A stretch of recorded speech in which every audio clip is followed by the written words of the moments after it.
ابو لبابا رضی الله تعالی عنہ صحابي دي مفسرین حضرات لیکي نبی عليه الصلاه والسلام یو کلینه محاصره وکړه بني قریظه ورته وای چې ایمان اوري مسلمانان شو کني نو جنگ وکړو یو میاش محاصره دا کلینه کلی دا صحابه کرام ته نبی سره ډېر تکلیف ورسېدو اخر کې دا کلی خلک وای چې رضا قاصد علیږي مونږ بسول هو کو بسلې بکیدو خطه وقاصد مترش موږ خپل مشورو نبی عليه الصلاه والسلام مبارک او صحابي لګي هغه ته مت ابو لباب سره ور داز خپل دی دی علاقه وسیدون کې دی ډیر ولېګا چې دې بس موږ همدردي وکي ابو لباب رضی الله عنه باندې کلی تلاړه خلک ته جمع شورا کومګه دا وسلې کیدو او جنگ دکو سهل وي ابو لباب رضی الله عنه مبارک د دې ظلم زیاته د مسلمان سیدلو دا خپل ګوته راوغسته او دې مارنه سلان دکریس دغه شاته لکه څه چاړه په سر وکړه ما سده چې تاسو د لالولو قابلیت دومره ظلم کړی دی دومره زیاته هم کړی دی په خلص نه وای بل سنه کې سب دغه ګوته پر مارنه لاندې راخوله چې کله سوچ کې راغی ابو لباس سده وکړه نن با الله استاد عمل لیدلې او نن با الله خپل پیغمبر خبر کی چې نن ابو لبابا د مسلمان راس کار کو زبسکو پجړه جار روان دي مدینه متراغه مسجد نبی د الله موږ تاسو وخی نمخ کې د نبی سم روزي صدقه احاطه د مسجد نبی و چاته سنوي چې نو باسي پر خپل ګناه چې مانن دا خبره ښکارا کړی دا چې په مړی ملاس راکاو د زب الله تسویما په ور سره ده یو ستنه پورې ځان تړي وې دې پورې مو تړي پستنه پورې ځان وتړو وو ورځې پرستن پورې ځان تړلې ده نو بس کی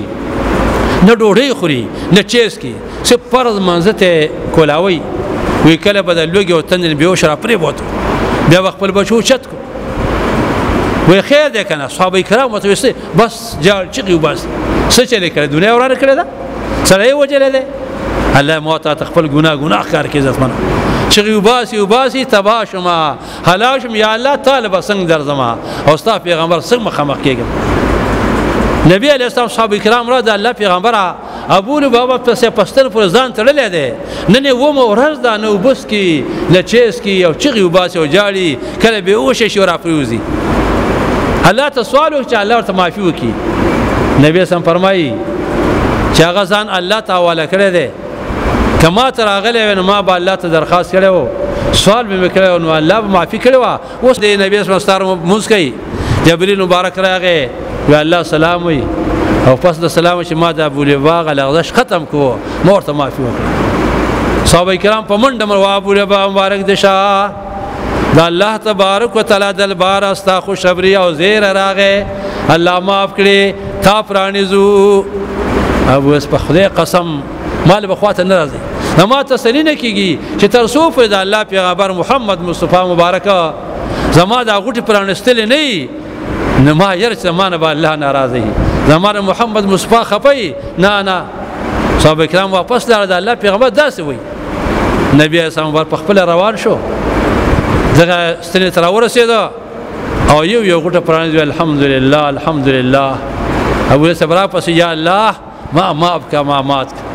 وځي الله موږ تاسو بوزي استن باندې اوستونه ابو لبابا هغه استنه چې ورځې پورې ابو ځان تړلې ده چې غوباسي جاړي مسلمانانه خپل ایمان ته وګوره نن ستاده خلې نه سکیږي ستاده لاس نه سکیږي ستاده حرکت نه سکیږي اخر الله لبسن ورځي دې ته ایمان الله موږ تاسو ګناهونه کوي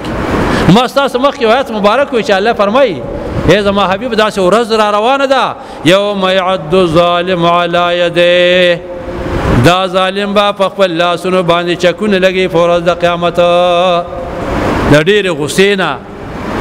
د ډېر حسرتنا د لاس به ګوت نوالی د دې ولي پور به اوچی چې به خوري څه چوخ دا څنګه خوري چې کله دا ختم کی بیا به دا بل شروع کی دا بل بوخري د قبل قیامت په د عملي او سمي يقول يا ليتني اتخذت مع الرسول سبيلا یا الله ما ستاره پیغمبر تابعداري او لار ولنني وا یا ويلتا ليتني لم اتخذ فلانا خليلا اے بربادي د زماده پاره ما د پلان کې سره تعلقات او دوستانه نو اختیار کړي په دې بیا ستومانه پر د قیامت مسلمانا نن تا د الله د دشمنانو سره محبت او مینه ده د الله د دشمنانو سره مینه او محبت ده او دا غوښتي همدردی دي ځکه دي ورته مینه کینه والله په ورځ د قیامت په دې ډېر ستومانه سبه دا ګوتی بچی شي